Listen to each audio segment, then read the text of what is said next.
and wondered, am I doing this pumping thing wrong? You're squeezing. You're trying. But the milk isn't flowing the way you hoped. Or maybe it hurts. Maybe it feels awkward. Maybe no one really showed you how to use that manual pump properly. Take a deep breath, Mama. Because in the next few minutes, I'm going to show you exactly how to use a manual breast pump the right way. Comfortably, safely, and effectively. And by the end of this, you'll feel confident, calm, and in control. Step 1. Relax before you even start. Before you touch the pump, relax your body. Milk flow is controlled by oxytocin, your letdown hormone. Stress blocks it. Calm invites it. So sit comfortably. Support your back. Keep your shoulders relaxed. Look at your baby's photo.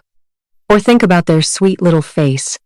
You can even gently massage your breast in circular motions for about 30 seconds. This wakes up the milk ducts and helps with letdown. Step 2. Position the flange correctly.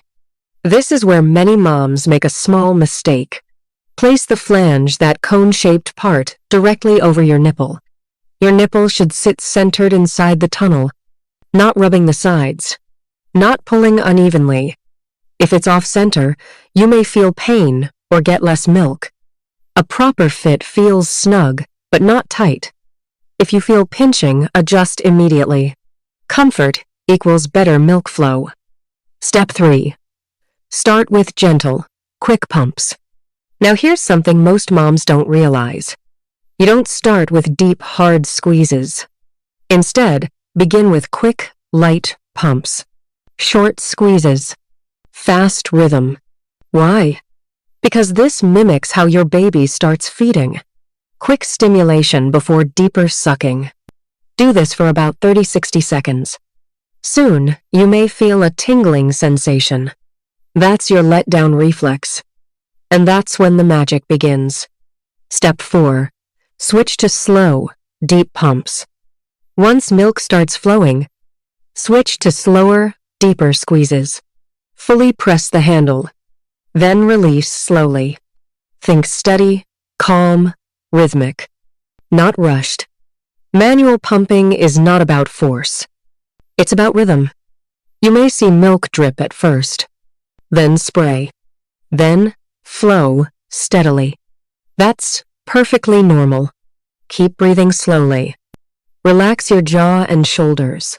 Tension in your body reduces output. Step 5. Massage while pumping.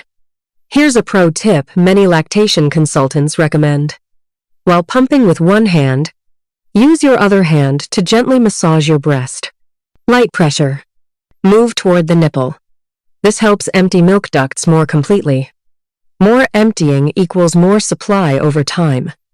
If milk slows down, pause. Massage again. Then resume pumping. Step 6. Switch sides. Pump one side for about 10-15 minutes, or until milk slows significantly. Then switch to the other side. Some moms prefer switching back and forth every 5 minutes. Find what feels best for your body. There is no one perfect way. Your body. Your rhythm. Step 7. After pumping care. Once finished, gently remove the pump. Store milk properly in a clean container. And most importantly, clean your pump parts immediately. Warm, soapy water. Air dry completely. Clean parts protect your baby and protect your supply. Common mistakes to avoid. Let's quickly cover a few things that may reduce output. Pumping too hard. Not centering the nipple. Skipping breast massage. Being stressed or rushed. Not pumping consistently. Manual pumps work beautifully, but they reward patience and technique. Encouragement for you, Mama. If you're exclusively pumping, or building a freezer stash, or just relieving engorgement, you are doing something amazing. Manual pumping may feel simple, but it gives you control. No batteries. No loud machines.